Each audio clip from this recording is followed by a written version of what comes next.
सातारा सांगली विधान परिषदेच्या निवडणुकीसाठी मुख्यमंत्री देवेंद्र फडणवीस यांनी घातलं लक्ष।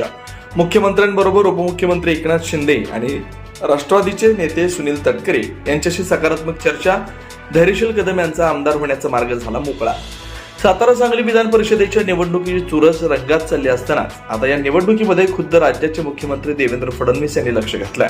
नाराज असलेले मंत्री मकरंद पाटील आणि पालकमंत्री शंभूराज देसाई यांची नाराजी दूर करण्यासाठी त्यांनी उपमुख्यमंत्री एकनाथ शिंदे आणि राष्ट्रवादीचे नेते सुनील तटकरे यांच्याशी सकारात्मक चर्चा झाल्याची सूत्रांनी माहिती दिली आहे। महायुतीतील दोन्ही मित्रपक्ष शिवसेना आणि राष्ट्रवादी यांनी महायुतीला मदत करण्याचं आश्वासन या बैठकीत दिल्यानं साताऱ्यातील नाराजी नाट्यावर पडदा पडलाय।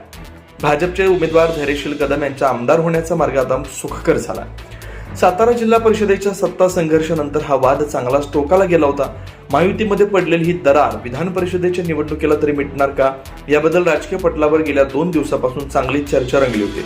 मात्र काल रात्री मुख्यमंत्री देवेंद्र फडणवीस यांच्याबरोबर उपमुख्यमंत्री एकनाथ शिंदे आणि राष्ट्रवादीचे नेते सुनील तटकरे यांच्याशी झालेल्या सकारात्मक चर्चेनंतर सातारच्या जिल्हा परिषदेच्या सत्ता संघर्षाचा वाद मिटल्याचं बोललं जात आहे। महायुती म्हणून एकत्र काम करण्याच्या सूचना देखील महायुतीचे मित्रपक्ष असलेल्या राष्ट्रवादी काँग्रेस आणि शिवसेनेला वरिष्ठ नेत्यांकडून देण्यात आल्या।